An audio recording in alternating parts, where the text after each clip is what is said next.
2003년 9월의 어느 늦은 밤, 청와대 본관 경내에는 공식 방문자 명단에 이름이 적히지 않은 한 인물이 조용히 들어섰습니다. 그의 방문은 그 어떤 기록에도 남지 않았습니다.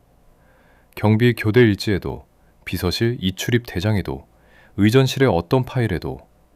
그러나 그날 밤 이후 대한민국의 운명을 가른 결정의 톱니바퀴가 소리 없이 맞물리기 시작했습니다. 공식 문서는 이 순간에 대해 침묵합니다. 우리가 확인할 수 있는 것은 그 이전과 그 이후뿐입니다. 그런데 그 이전과 이후 사이의 거리는 한 나라의 자존심이 조용히 무너져 내린 만큼이나 깊고 쓸쓸합니다. 생각해 보십시오. 한 나라의 대통령이 스스로 잘못된 선택이라고 고백한 결정이 있습니다.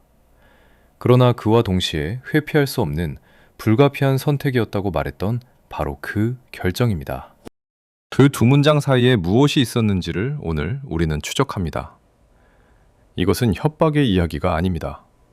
아니, 정확히는 협박이라는 단어가 공식 문서에 단 한 번도 등장하지 않는 어떤 협박의 이야기입니다.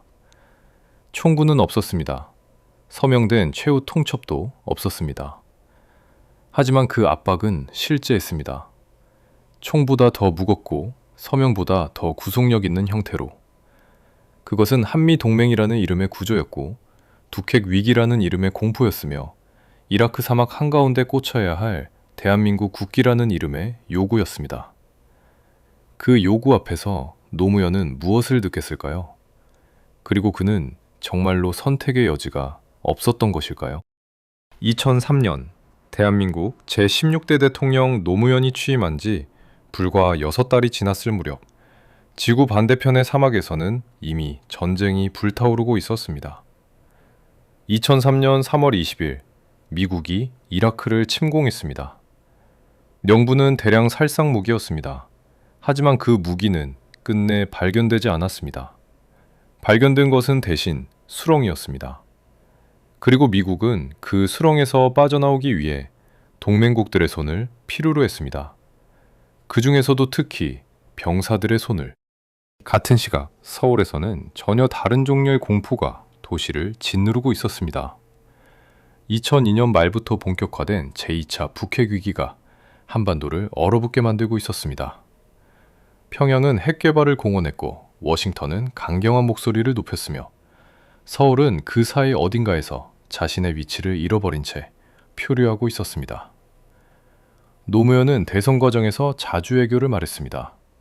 미국과의 관계도 중요하지만 한국은 당당한 파트너로서 목소리를 낼 수 있어야 한다고 말했습니다.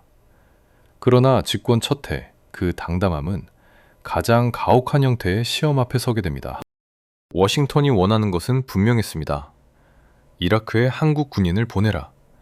그것도 의사와 공병만으로는 부족하다. 5,000명 규모의 전투병 혹은 안정화 병력이 필요하다. 미국 국방부 부차관보 리처드 롤리스는 2003년 9월 한국 기자들에게 미국의 요구를 공개적으로 밝혔습니다. 그 숫자는 5,000명이었습니다. 어떤 보도는 5,000에서 10,000명에 이르는 전투사단을 언급하기도 했습니다. 청와대는 그 보도들을 부인했습니다. 하지만 부인이 곧 현실을 바꾸지는 못했습니다. 이 이야기를 이해하기 위해서는 먼저 한 가지 풍경을 머릿속에 그려야 합니다. 2003년의 청와대는 두 개의 시계가 동시에 작동하는 곳이었습니다. 하나는 북핵 위기의 시계였습니다. 평양이 핵 프로그램을 언급할 때마다 그 시계는 빠르게 돌았습니다. 다른 하나는 이라크 전쟁의 시계였습니다. 미국이 병력 지원을 요청할 때마다 이 시계도 함께 돌았습니다. 그리고 두 시계는 서로 얽혀 있었습니다. 이라크에서 미국의 신뢰를 잃으면 북핵 문제에서도 미국의 협력을 기대하기 어려워질 것이었습니다. 그것이 청와대 안보라인이 직면한 방정식이었습니다. 이종석 국가안전보장회의 사무차장, 라종일 국가안보보좌관, 윤영관 외교통상부 장관. 이들은 각자의 방식으로 그 방정식을 풀려했습니다. 그러나 해답은 하나로 수렴하지 않았습니다. 청와대 내부도 하나의 목소리가 아니었습니다. 국방부와 외교라인 일부는 한미동맹 차원에서 파병을 수용해야 한다고 주장했습니다.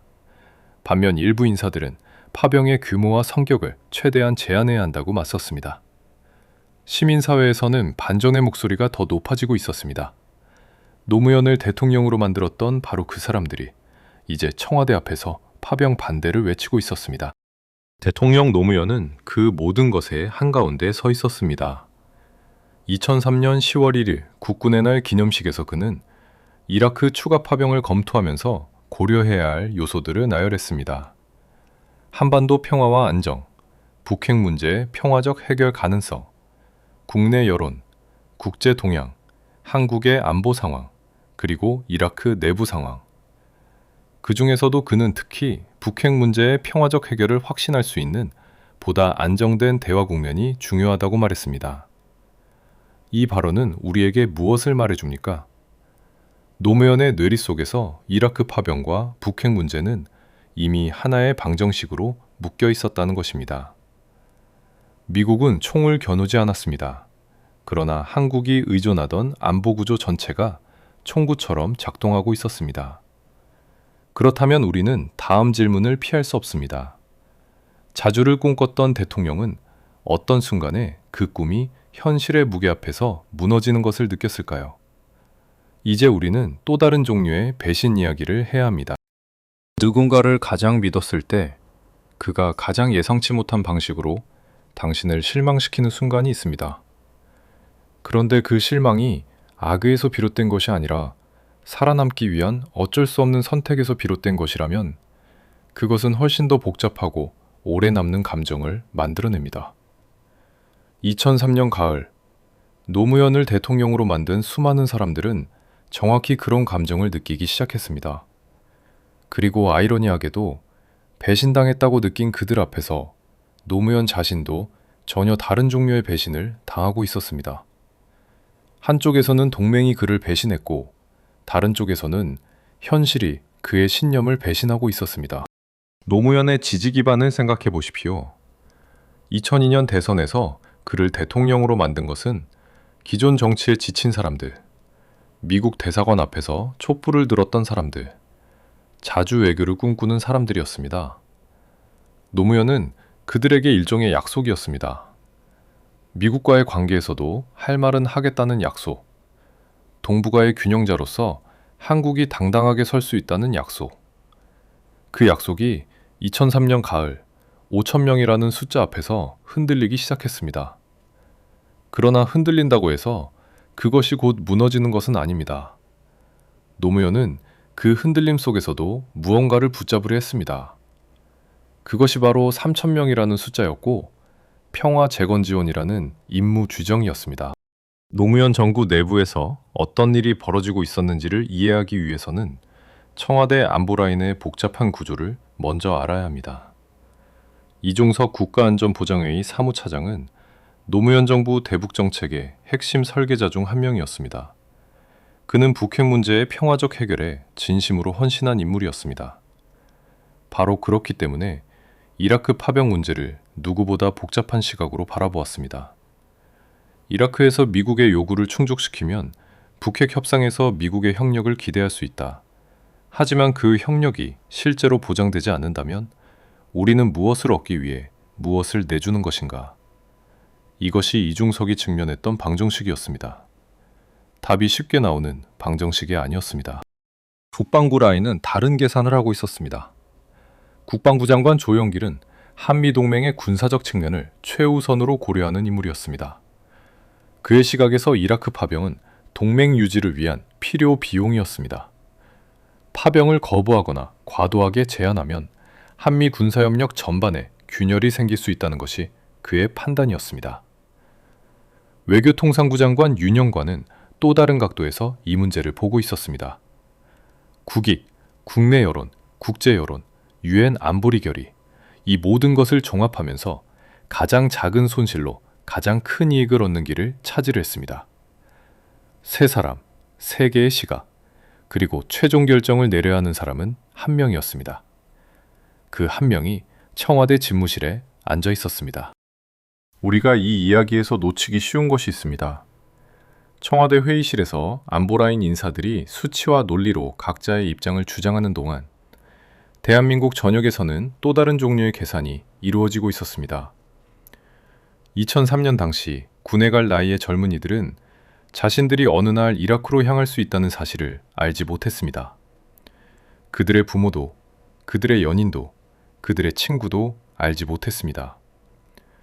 청와대 회의실의 공기는 외교 언어와 전략 논리로 가득했지만 그 결정이 실제로 육체를 가진 한 명 한 명의 삶 속으로 떨어지는 순간 그것은 전혀 다른 무게를 지니게 됩니다.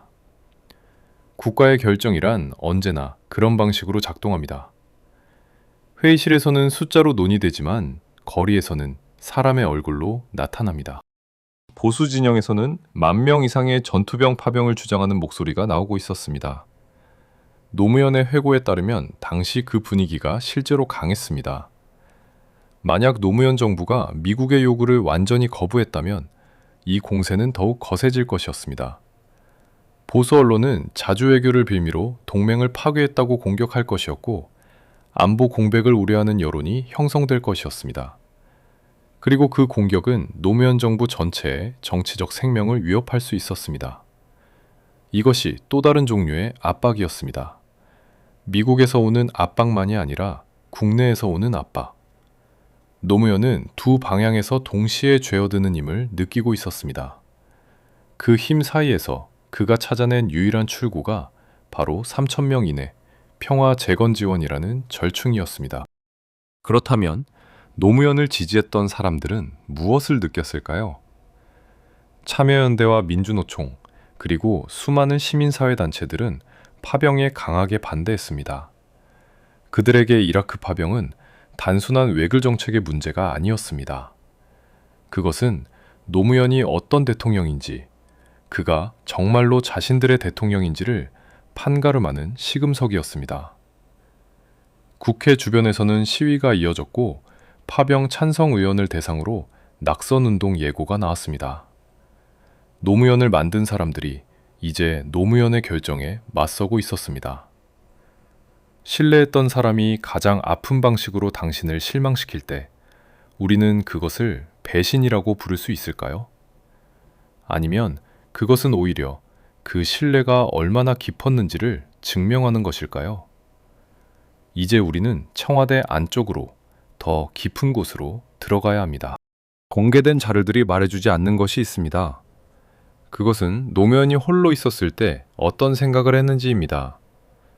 회의실 밖에서, 카메라가 없는 곳에서, 보좌진도 없는 공간에서 그는 무엇을 느꼈을까요? 어떤 결정도 공개된 문서에 기록되지 않은 그 고독한 시간들 속에서 노무현은 어떤 인간이었을까요? 이 질문은 단순한 호기심이 아닙니다.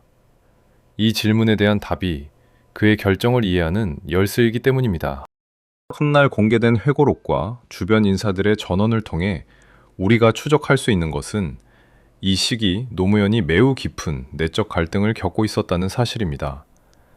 그는 참여정부의 핵심 아젠다인 자주국방과 균형 외교를 진심으로 믿었습니다. 그것이 단순한 선거 구호가 아니라 그가 정치 인생을 통해 형성한 진짜 신념이었습니다. 그런데 그 신념이 현실의 벽 앞에서 하나씩 시험대에 오르고 있었습니다. 북핵 위기, 이라크 파병, 주한미군 재배치, 이 세 가지가 동시에 그를 짓누르는 상황에서 그는 자신이 믿던 것들이 실제로 가능한지를 스스로에게 물어야 했습니다. 대답은 쉽게 나오지 않았을 것입니다. 가장 가까이에 있었던 사람들은 무엇을 보았을까요? 이 시기 노무현 주변에서 일했던 인사들의 훗날 회고에 따르면 그는 각종 보고서와 정책 문서를 누구보다 꼼꼼하게 읽었다고 합니다.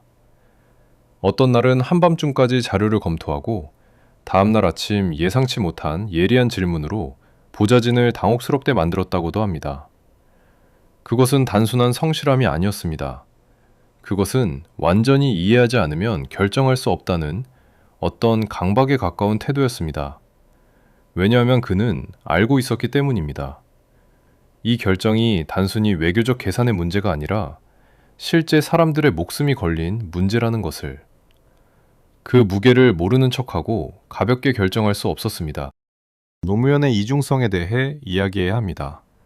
단, 이것은 위선의 이중성이 아닙니다. 역할의 이중성입니다. 카메라 앞에서 그는 대통령이었습니다. 단호하고 의연하며 국가의 이익을 위해 어려운 결정을 내릴 수 있는 지도자. 하지만 카메라가 꺼진 뒤 집무실의 창문 너머로 어둠이 내린 서울 거리를 바라볼 때 그는 한 명의 인간이었습니다. 자신이 내린 결정의 무게를, 그 결정이 가져올 결과의 무게를, 그 무게를 짊어진 채 걸어가야 할 남은 임기의 무게를 느끼는 한 명의 인간. 두 얼굴이 아니었습니다. 두 현실이 같은 사람 안에서 공존하고 있었습니다. 이 시기 노무현에게 나타났던 한 가지 변화가 있습니다. 신뢰의 범위가 좁아지는 것이었습니다. 물론 이것은 추론입니다. 우리가 그 내부를 직접 확인할 수는 없습니다.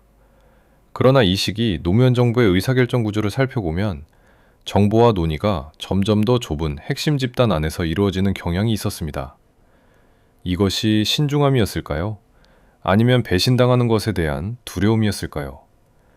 공개된 자료만으로는 그 내면을 단정할 수 없습니다. 그러나 어떤 해석이든 그것이 고독한 결정자의 모습을 보여준다는 것은 분명합니다. 대통령이라는 자리가 얼마나 외롭고 차가운 곳인지를 노무현은 이 시기 가장 생생하게 배우고 있었습니다. 노무현이 집무실에서 홀로 서류를 읽을 때 그 서류 어딘가에는 파병 규모, 임무 범위, 예산 편성이 적혀 있었을 것입니다. 그리고 다른 어딘가에는 예상되는 위험과 비상 대응 계획이 있었을 것입니다. 우리는 그 서류를 읽을 수 없습니다. 하지만 그 서류를 읽었던 사람의 마음을 우리는 상상할 수 있습니다. 이 결정이 옳은지 그른지보다 이 결정을 내릴 수밖에 없는 상황 자체가 잘못된 것이라는 생각. 그러나 그 잘못된 상황이 현실이라는 것, 그리고 현실 앞에서 대통령은 물러설 수 없다는 것. 회고록에서 그가 남긴 두 개의 문장은 이 고독한 시간들을 압축하고 있습니다. 잘못된 선택이었지만 불가피한 선택이었다는 그 두 문장 속에 이 시기 노무현의 모든 밤이 담겨 있습니다. 권력의 가장 잔인한 속성이 무엇인지 아십니까? 그것은 옳지 않다고 알면서도 결정해야 한다는 것입니다. 그리고 그 결정의 결과를 평생 안고 살아야 한다는 것입니다. 노무현은 그 잔인함을 이 시기에 배웠습니다. 당신이라면 그 자리에서 어떤 선택을 했을까요? 그리고 그 선택을 내린 뒤 어떻게 잠들 수 있었을까요? 2004년 초의 대한민국을 기억하십니까? 겨울에서 봄으로 넘어가는 그 시절, 서울의 거리는 낮과 밤이 달랐습니다. 낮에는 평범한 일상이 흘렀습니다. 사람들은 출근했고 학생들은 등교했으며 거리의 카페에서는 커피향이 피어올랐습니다. 그러나 여의도 국회의사당 앞에서는 밤마다 다른 풍경이 펼쳐졌습니다. 반전을 외치는 목소리들, 촛불을 든 사람들, 이라크에 우리 아이들을 보낼 수 없다는 절박한 호소들. 그 목소리들은 유리창 너머 의사당 안쪽으로 조용히 그러나 집요하게 스며들고 있었습니다. 2004년 2월 13일 국회는 이라크 추가 파병 동의안을 찬성 155표, 반대 50표로 통과시켰습니다. 그러나 이 표결이 이날 처음 시도된 것이 아니었다는 사실을 우리는 기억해야 합니다. 삼전 사기라는 말이 나올 만큼 이 동의안은 여러 차례 처리가 미뤄진 끝에야 겨우 통과됐습니다. 국회조차 이 결정 앞에서 쉽게 손을 들지 못했습니다. 그것은 단순한 정치적 계산이 아니었습니다. 의원들 개인도 이 결정의 무게를 느꼈습니다. 자신의 지역구 청년들이 이라크로 떠날 수 있다는 것을 그들도 알고 있었습니다. 표결장 안의 공기는 무거웠습니다. 그때 의사당 밖의 목소리들을 들어보십시오. 파병 반대 시위에 참여했던 사람들은 이렇게 말했습니다. 우리는 노무현을 뽑았습니다. 그가 다르다고 생각했습니다. 그런데 이것이 다른 것입니까? 왜 노무현이 한 파병이 더 상처가 됩니까? 그것은 기대가 컸기 때문입니다. 기대가 크면 실망도 큽니다. 그리고 실망은 때로 분노가 됩니다. 그 분노가 2004년 봄에 거리를 채웠습니다.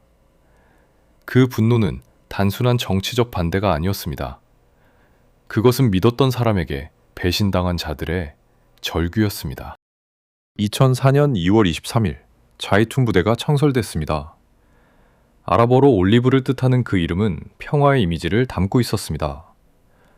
그러나 그 이름이 공식 발표되던 날, 부대 창설식 주변에서 그 소식을 들은 일부 가족들의 마음은 어땠을까요? 올리브의 이름이 그들에게 위안이 됐는지 아니면 오히려 더 깊은 두려움을 불러일으켰는지는 알 수 없습니다. 다만 이것은 알 수 있습니다. 그 이름이 무엇이든 그들이 향하는 땅에서는 올리브가 쉽게 피어나지 않는다는 것을. 아름다운 이름이 붙은 부대가 총을 들고 떠나는 현실, 그 모순이 이 모든 이야기의 핵심이었습니다. 2004년 5월 23일, 자이툰 부대의 파병지가 이라크 북부 아르빌로 확정됐습니다. 2004년 8월 3일, 파병이 시작됐었습니다. 2004년 9월 3일, 본진이 아르빌에 도착했습니다. 약 3,600명의 병사들이 그 땅을 밟았습니다. 서울에서 아르빌까지의 거리는 약 7,000km입니다. 그 거리만큼 그들의 가족들도 심리적으로 먼 곳에 있었습니다. 하루하루 뉴스를 통해 이라크 상황을 확인하고 전화 연결이 될 때마다 목소리를 듣고 무사히 돌아오기를 기도하면서. 그러나 2004년의 이라크는 기도만으로는 막을 수 없는 현실이 기다리고 있는 땅이었습니다. 그 현실이 가장 충격적인 방식으로 한국 사회에 도달한 것은 2004년 여름이었습니다. 이라크에서 일하던 한 한국인이 무장단체에 납치됐다는 소식이 전해졌을 때 납치범들은 한국군의 철수를 요구했습니다. 추가 파병을 취소하라고 요구했습니다. 정부는 파병 방침을 철회할 수 없다고 밝혔습니다. 이 두 개의 문장 사이에서 한 사람의 생명이 저울 위에 올려져 있었습니다. 외교 원칙과 한 인간의 목숨, 그 두 가지가 마주한 순간 이 모든 결정의 무게가 가장 구체적인 형태로 드러났습니다. 2004년 6월 22일, 그 저울이 기울어졌습니다. 한국 사회는 그날을 기억합니다. 파병 결정이 한 한국인의 생명을 볼모로 한 테러 협박과 정면으로 충돌하면서 노무현 정부는 가장 잔혹한 형태의 정치적 대가를 마주해야 했습니다. 그 비극은 어느 한 사람만의 것이 아니었습니다. 그것은 이 나라가 내린 결정이 어떤 형태로 현실 속의 인간에게 닿는지를 보여주는 가장 아픈 증거였습니다. 노무현 정부는 방침을 바꾸지 않았습니다. 자이툰 부대는 예정대로 이라크에 주둔했습니다. 그리고 이 결정을 두고 한국 사회는 깊이 갈라졌습니다. 그 비극이 파병 결정 때문이었는가? 아니면 테러리즘 때문이었는가? 국가가 국민의 생명보다 외교적 원칙을 우선했는가? 아니면 원칙을 지키는 것이 더 많은 생명을 보호하는 길이었는가? 이 질문들은 2004년 여름에 한국 사회를 발기갈기 찢어 놓았습니다. 노무현은 그 찢어진 사회 한가운데 서 있었습니다. 그가 내린 결정의 결과가 이런 모습으로 나타났을 때 그는 무엇을 느꼈을까요? 그 감정을 기록한 문서는 존재하지 않습니다. 다만 우리는 이것만 알 수 있습니다. 그 여름 이후 노무현과 그의 지지층 사이에는 이전과는 다른 무언가가 생겼다는 것을. 20여 년이 지난 지금에도 그 여름의 질문들은 완전히 해소되지 않았습니다. 왜냐하면 그 질문들이 단순히 2003년과 2004년의 이야기가 아니기 때문입니다. 그것들은 한 나라가 동맹과 주권 사이에서, 원칙과 생존 사이에서 어떤 선택을 해야 하는지에 관한 이야기이기 때문입니다. 그 선택의 기준은 무엇이어야 할까요? 누가 그 기준을 정할 수 있을까요? 그리고 그 선택의 결과를 감당해야 하는 것은 결국 누구입니까? 2004년 6월의 어느 날, 한 한국인 청년이 자신이 일하는 현장으로 향하고 있었습니다. 그의 이름은 김선일이었습니다. 김선일 씨는 이라크에서 통역사로 일하고 있었습니다. 그는 아랍어를 구사할 수 있었고 분쟁 지역에서 언어적 역할이 얼마나 중요한지를 알고 있었습니다. 그는 자신이 무언가 의미 있는 일을 하고 있다고 생각했을 것입니다. 그것이 그를 그 땅으로 이끈 이유였을 것입니다. 그러나 그가 발을 디딘 이라크는 의미를 허락하기엔 너무 잔인한 곳이었습니다. 2004년 6월 김선일 씨가 이라크 무장단체에 납치됐었습니다. 납치 시점에 대해서는 이후 논란이 있었지만 2004년 6월 20일에서 22일로 넘어가는 밤 납치범들은 요구를 발표했습니다. 한국군을 철수하라. 추가 파병을 취소하라. 그렇지 않으면 이 한국인을 해치겠다고. 그 요구가 전해졌을 때 청와대에서는 어떤 일이 벌어지고 있었을까요? 공개된 기록에 따르면 노무현 정부는 파병 방침을 철회하지 않기로 결정했습니다.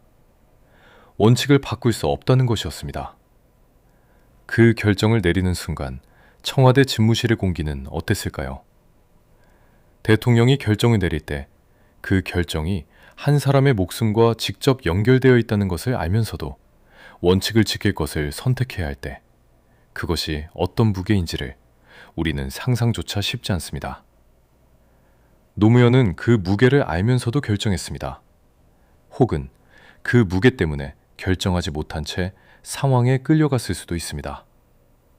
공식 기록은 그 내면을 보여주지 않습니다. 2004년 6월 22일 김선일 씨의 비극적인 소식이 전해졌습니다. 이 비극은 어느 한 사람만의 것이 아니었습니다. 그것은 이라크 파병이라는 결정이 얼마나 구체적이고 잔혹한 현실과 맞닿아 있는지를 대한민국 사회 전체가 동시에 목격한 순간이었습니다. 텔레비전 앞에 앉아 그 소식을 들은 수많은 한국인들, 특히 이라크에 병사를 보낸 가족들은 그 순간 무슨 생각을 했을까요? 우리 아이도 저렇게 될 수 있다는 생각을 하지 않을 수 없었을 것입니다. 김선일 씨의 비극은 노무현 정부에 대한 비판을 폭발시켰습니다. 파병 결정이 그의 희생을 불렀다는 주장이 쏟아졌습니다. 정부가 더 일찍, 더 적극적으로 대응해야 했다는 비판도 이어졌습니다. 노무현 정부는 그 모든 공격을 온몸으로 감내해야 했습니다. 그리고 그 과정에서 노무현이라는 인간이, 대통령이라는 역할이 얼마나 가혹한 무게를 짊어지고 있었는지가 조금씩 드러나기 시작했습니다. 권력이 사람의 몸을 어떻게 바꾸는지 생각해 본 적이 있으십니까? 2003년 2월 25일 노무현이 취임했을 때 그는 57세였습니다. 부산 출신의 인권 변호사, 지역주의에 맞서 싸운 정치인, 인터넷 세대의 열망을 담아 대통령이 된 사람. 그의 표정에는 아직 기대가 살아있었습니다. 카메라 앞에서 그는 웃었고 그 웃음에는 무언가를 바꿀 수 있다는 믿음이 담겨 있었습니다. 그런데 취임 직후부터 그가 직면한 것들을 생각해 보십시오. 북핵 위기, 이라크 전쟁, 미국의 파병 요청, 청와대 내부 갈등, 지지층의 반발, 그리고 김선일 씨의 비극. 이 모든 것들이 2003년과 2004년 단 2해 사이에 그를 쓸고 지나갔습니다. 5년의 임기가 끝나갈 무렵 노무현의 얼굴에는 그 세월이 새겨져 있었습니다. 머리카락은 더 휘어졌고 눈가의 주름은 더 깊어 퍼졌으며 눈빛에서 그 초기의 기대는 더 이상 찾기 어려웠습니다. 대신 그 눈빛에는 다른 무언가가 담겨 있었습니다. 그것이 체념이었는지 아니면 어떤 단단함이었는지 우리는 단정 지을 수 없습니다. 하지만 분명한 것은 권력의 무게가 한 인간을 물리적으로도 변화시킨다는 사실입니다. 5년 동안 그가 감당해야 했던 것들이 그의 몸 위에 흔적으로 남았습니다. 그것이 권력의 물리학입니다. 이 물리학은 단순한 관찰이 아닙니다. 그것은 노무현이라는 인간이 이라크 파병이라는 결정을 내리면서 그리고 그 결과를 감당하면서 어떤 대가를 치렀는지를 보여주는 살아있는 증거입니다. 지지층의 신뢰 상실, 진보 진영으로부터의 비판, 그리고 김선일 씨의 비극이 남긴 무거운 질문. 그 무게는 공식 문서에 기록되지 않습니다. 그러나 한 인간의 얼굴에는 새겨집니다. 그리고 우리는 그 얼굴을 보면서 묻게 됩니다. 노무현에게 진짜 최후 통첩은 언제, 어디서 도달한 것이었을까요? 대통령 기록관에는 2003년과 2004년의 기록들이 보존되어 있습니다. 하지만 그 기록들이 모두 공개되어 있는 것은 아닙니다. 2003년 9월 미국의 파병 요청 이후 청와대와 국방부, 외교부 사이에서 오간 모든 대화와 보고서들이 지금 우리 앞에 펼쳐져 있지는 않습니다. 2003년 12월 23일 국무회의 문서처럼 공개된 것들도 있습니다. 그러나 공개된 문서들 사이에 공백, 회의록이 존재하지 않는 날들, 어떤 이름들이 지워진 보고서들, 그 공백들이 오히려 더 많은 것을 말해줄 수도 있습니다. 국가 기밀이라는 이름 아래 봉인된 것들이 있습니다. 2003년의 한미협상에서 실제로 어떤 말들이 오갔는지, 롤리스와 한국 측 실무진 사이의 비공개 대화의 내용은 어땠는지, 청와대 내부에서 파병 규모를 결정하는 과정에서 어떤 압박이 구체적으로 행사됐는지, 이것들은 공식 문서에 기록되지 않았거나 기록됐더라도 아직 공개되지 않은 영역에 있습니다. 우리가 볼 수 있는 것은 결과뿐입니다. 3,000명 이내, 평화 재건 지원, 아르빌. 하지만 그 결과에 이르는 과정은 여전히 절반만 보입니다. 문서가 말해주지 않는 곳에서 결과가 말해줍니다. 자이툰 부대가 4년 동안 이라크 아르빌에 머물면서 무엇을 했는지를 봅시다. 재건 사업, 의료 지원, 민사작전, 이것들은 실제로 이루어졌고 아르빌 현지에서 한국 군영 활동에 긍정적인 평가도 있었습니다. 2008년 12월 19일 자이툰 부대가 철수를 완료했을 때 희생된 병사는 없었습니다. 그것은 아르빌 선택의 전략이 어느 정도 유효했음을 보여주는 사실입니다. 노무현 정부가 미국의 요구를 그대로 수용하지 않고 재건 지원 성격으로 절충했던 그 결정이 최악의 결과를 막는 데 기여했다고 볼 수 있습니다. 그러나 우리는 여기서 가장 불편한 질문을 던져야 합니다. 한국이 3,600명의 병사를 4년간 이라크에 보낸 대가로 북핵 문제에서 실제로 무엇을 얻었습니까? 2003년 노무현이 방콕에서 부시에게 파병 결정을 설명했을 때 같은 공동성명에서 부시는 북한을 침공할 의도가 없다고 밝혔습니다. 그리고 육자회담의 중요성이 재확인됐습니다. 그 이후 육자회담은 실제로 진행됐습니다. 2005년 9월에는 이른바 9.19 공동성명이 채택됐고 북한은 모든 핵 프로그램을 포기하겠다고 약속했습니다. 그것이 실현될 것처럼 보이는 순간이 짧게나마 있었습니다. 그러나 그 이후를 우리는 압니다. 합의는 이행되지 않았습니다. 북핵은 계속됐습니다. 2006년 10월 북한은 첫 번째 핵실험을 감행했습니다. 노무현이 3,600명의 병사를 이라크에 보내면서 기대했던 것, 즉 미국의 협력을 통한 북핵 문제의 평화적 해결, 그것이 실제로 이루어졌는가 하는 물음에 대한 답은 역사가 이미 내려놓았습니다. 그 답은 씁쓸합니다. 우리는 이 지점에서 한 가지 진실을 직시해야 합니다. 국가의 결정이 낳은 비용을 실제로 감당한 것은 누구였습니까? 추상적인 외교 논리가 아니라 구체적인 삶을 살아가는 사람들이었습니다. 3,600명의 병사와 그 가족들, 김선일 씨와 그의 가족, 그리고 이 모든 결정의 무게를 짊어지고 노화가 가속됐던 한 대통령. 그들이 치른 대가가 공식 문서의 어느 쪽에도 온전히 기록되지 않았다는 것이야말로 이 이야기의 가장 어두운 이면입니다. 그 문서들이 우리에게 숨기고 있는 것은 단순히 외교 협상의 내용이 아닙니다. 그것은 권력의 대가가 언제나 가장 힘없는 사람에게 전가된다는 불편한 사실입니다. 누구에게 유리했는가? 이 질문이 이 이야기에서 가장 불편한 질문입니다. 노무현이 이라크 파병을 결정한 이후 대한민국의 권력 지형은 어떻게 변화했습니까? 노무현 정부는 이 결정으로 인해 진보 지지층의 신뢰를 잃었습니다. 참여연대, 민주노총, 그리고 노사모의 일부까지도 등을 돌렸습니다. 노무현이 이 결정을 통해 유지하려 했던 한미 동맹의 안정은 어느 정도 지속됐지만 그가 잃은 것은 돌이키기 어려운 정치적 자산이었습니다. 이라크 파병은 노무현의 임기를 정치적으로 더 취약하게 만든 결정 중 하나였습니다. 그리고 약해진 권력은 더 쉬운 표적이 됩니다. 이 이야기의 구조적 수혜자를 찾기 위해서는 우리는 냉정한 시선이 필요합니다. 미국은 이 결정을 통해 동맹국의 지지를 확보했습니다. 이라크 전쟁의 다국적 성격을 강화했습니다.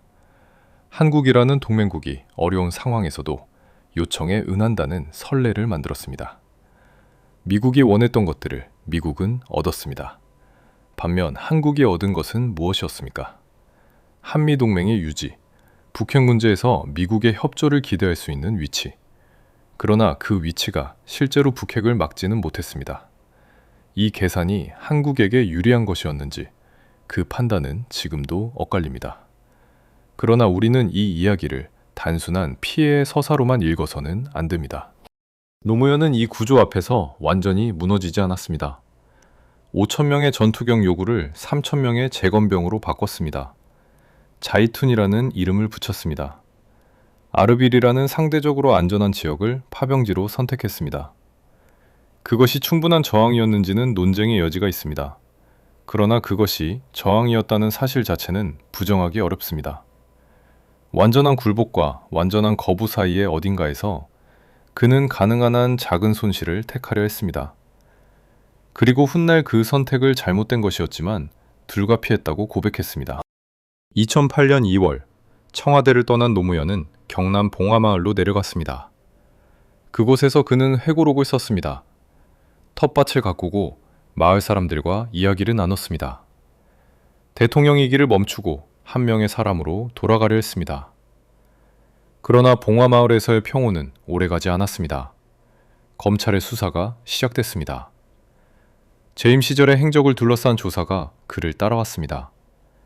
그 수사가 법적으로 정당한 절차였는지 아니면 정치적 의도를 가진 것이었는지는 지금도 날카롭게 엇갈리는 해석 속에 있습니다. 그런데 우리는 여기서 이 이야기 전체를 관통하는 하나의 질문을 다시 마주합니다. 이라크 파병이라는 결정을 통해 드러난 그 구조적 압박, 총을 겨누지 않지만 선택지를 좁히는 그 구조, 그것이 청와대를 떠난 뒤에도 노무현을 놓아주지 않았던 것은 아닐까요? 권력을 잃은 자에게는 구조가 더 날카롭게 작동합니다. 그것이 이 이야기의 마지막 장이 향하는 곳입니다. 우리는 이제 이 이야기의 가장 어두운 문 앞에 서 있습니다. 그 문을 열면 무엇이 있을까요? 그리고 그것을 알게 된 뒤에도 우리는 이 나라의 구조에 대해 같은 방식으로 이야기할 수 있을까요? 검찰의 어딘가에 코드가 붙은 파일들이 존재한다고 알려져 있습니다. 몇 부의 사본만이 만들어진 기록들, 그 내용이 공개되지 않은 문서들.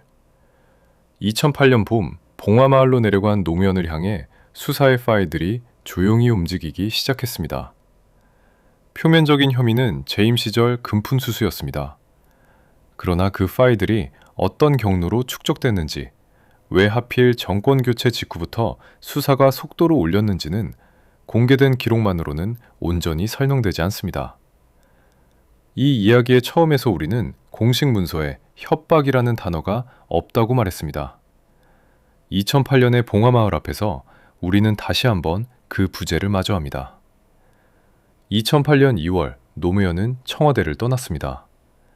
봉화마을 텃밭을 가꾸고 마을 사람들과 소탈하게 이야기를 나누며 회고록의 초고를 정리했습니다. 대통령이기를 내려놓고 한 명의 사람으로 돌아가려 했습니다. 그러나 새 정부가 출범하면서 정치의 시계는 반대 방향으로 돌기 시작했습니다. 햇볕 정책의 흔적들이 지워졌고 전직 대통령을 향한 검찰 수사가 본격화됐습니다. 검찰 수사의 법적 정당성 여부는 지금도 날카롭게 엇갈리는 해석 속에 있습니다. 그러나 우리가 주목해야 할 것은 그 논쟁보다 더 깊은 곳에 있습니다. 이라크 파병을 결정하면서 진보 지지층의 신뢰를 잃었던 노무현은 보수 진영에서도 충분한 신뢰를 얻지 못했습니다. 권력이 있을 때 총구처럼 작동하던 구조가 권력을 잃은 뒤에는 다른 방향으로 그를 향했습니다. 두 방향에서 동시에 압박을 받았던 대통령은 청와대를 떠난 뒤 더욱 좁은 곳으로 밀려 들어갔습니다. 그것이 이 이야기의 가장 차가운 역설입니다. 봉화마을의 일상이 서서히 달라지는 과정을 상상해 보십시오. 2008년의 텃밭에서 2009년 봄의 소환으로 매일 쏟아지는 보도가 그의 이 단어를 붙였습니다. 노무현은 인터넷을 통해 직접 국민들에게 글을 올렸습니다. 잘못된 선택이었지만 불가피한 선택이었다고 회고했던 사람이 또 다른 불가피한 상황 앞에 서 있었습니다. 이번에는 대통령이라는 자리가 없었고 선택지도 더 적었습니다. 봉화마을로 향한 압박이 멈추지 않는 동안 그 안에서 무슨 일이 벌어지고 있었는지를 온전히 아는 사람은 많지 않습니다. 2009년 봄, 검찰 소환이 이어지는 가운데 노무현은 조사를 마치고 봉화마을로 돌아오는 날들이 계속됐습니다. 마을 입구에는 언제나 카메라가 기다리고 있었습니다.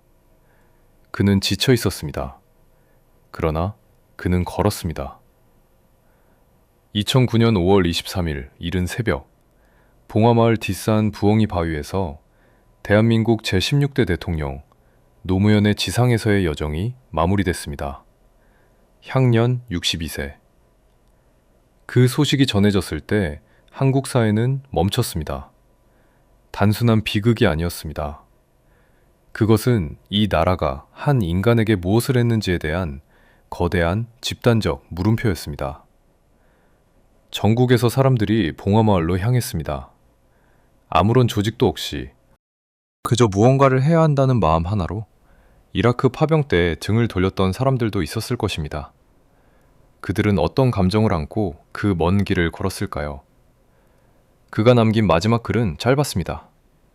슬퍼하지 말라고 했습니다. 삶과 죽음은 모두 자연의 일부라고 했습니다. 그 마지막 문장들에서 우리는 그가 평생 가지려 했던 어떤 태도를 다시 봅니다. 화려하지 않고 거창하지 않으며 그러나 정직한. 그 마지막 목소리는 지금도 우리에게 묻습니다. 한 사람이 이런 방식으로 마감할 수밖에 없었던 이 나라의 구조는 그 이후에 무엇을 바꾸었습니까? 역사는 때로 가장 잔인한 방식으로 이야기를 완성합니다. 2003년 봄, 청와대에 입성할 때 노무현이 품었던 꿈을 기억하십니까? 자주외교, 동북아의 균형자, 당당한 파트너. 그 꿈은 같은 해 가을 5,000명이라는 숫자 앞에서 처음으로 흔들렸습니다. 그 흔들림의 결과가 3,000명이었고 자이툰이었고 아르빌이었습니다. 2004년 여름에는 김선일 씨의 비극이 파병 논쟁을 도덕적 심판대 위에 올려놓았습니다. 2008년에는 봉화마을이 있었고 2009년에는 이른 새벽에 뒷산이 있었습니다. 어떤 사람들은 이것을 굴복이라고 부릅니다. 자주를 약속한 대통령이 동맹의 압박 앞에 무너진 이야기. 어떤 사람들은 저항이라고 부릅니다. 5,000명을 3,000명으로 줄이고 전투병을 재건병으로 바꾸고 원칙의 마지막 조각을 지키려 했던 이야기. 어떤 사람들은 비극이라고 부릅니다. 옳다고 믿는 것을 할 수 없는 구조 속에서 차선을 선택하고 그 대가를 치른 이야기. 세 가지 해석이 모두 동시에 맞을 수 있습니다. 자일툰 부대는 2008년 12월 19일 아르빌에서 철수를 완료했습니다. 4년이 넘는 시간 동안 그 땅에 머물렀고 전투 사망자 없이 돌아왔습니다. 그것이 노무현의 절충이 만들어낸 결과였습니다. 그러나 북핵은 멈추지 않았습니다. 2006년 10월, 북한은 첫 번째 핵실험을 감행했습니다. 한미동맹의 신뢰를 유지하기 위해 치른 대가가 북핵 문제의 해결로 이어지지 않았습니다. 역사는 그 계산을 냉정하게 기록했습니다. 그렇다면 이 모든 이야기는 우리에게 무엇을 남깁니까? 약소국이 강대국 앞에서 가질 수 있는 선택의 자유는 얼마나 넓은가? 자주의 근은 이상인가 현실인가? 그리고 그 경계 어딘가에서 가장 고통스러운 결정을 내려야 했던 사람은 어떻게 기억되어야 합니까? 노무현이 떠난 뒤 남겨진 것들이 있습니다. 그의 가족은 봉화마을을 떠나지 않았습니다. 그 마을은 추모의 공간이 됐습니다. 파병에 찬성했던 사람도 반대했던 사람도 그를 직접 알지 못했던 사람들도 그 길을 걸었습니다. 봉화마을 앞 낙동강은 계절마다 변함없이 흘렀습니다. 자이툰 부대원들은 귀국했습니다. 그중 일부는 왜 자신들이 그곳에 가야 했는지에 대한 질문을 지금도 안고 삽니다. 이라크 파병 결정에 관여했던 많은 인물들은 각자의 자리로 돌아갔습니다. 그 결정이 낳은 대가를 온전히 기록한 문서는 아직도 존재하지 않습니다. 대한민국은 지금도 동맹과 자주 사이의 긴장 속에서 살아가고 있습니다. 지금 이 순간에도 어딘가의 회의실에서 비슷한 방정식이 논의되고 있을 것입니다. 구조는 사람이 바뀌어도 멈추지 않습니다. 총구 없는 압박, 서명 없는 최후 통첩, 문서에 기록되지 않는 협박. 이것들은 2003년에만 존재했던 것이 아닙니다. 2003년 가을밤 청와대에서 실제로 어떤 말들이 오갔는지를 담은 기록은 아직 세상에 나오지 않았습니다. 공개된 문서들 사이의 공백은 여전히 그 자리에 있습니다. 그리고 우리는 여전히 묻습니다. 그 공백 속에 잠든 진실은 언제 깨어날까요? 아니면 그것은 영원히 우리가 알 수 없는 것으로 남겨질까요?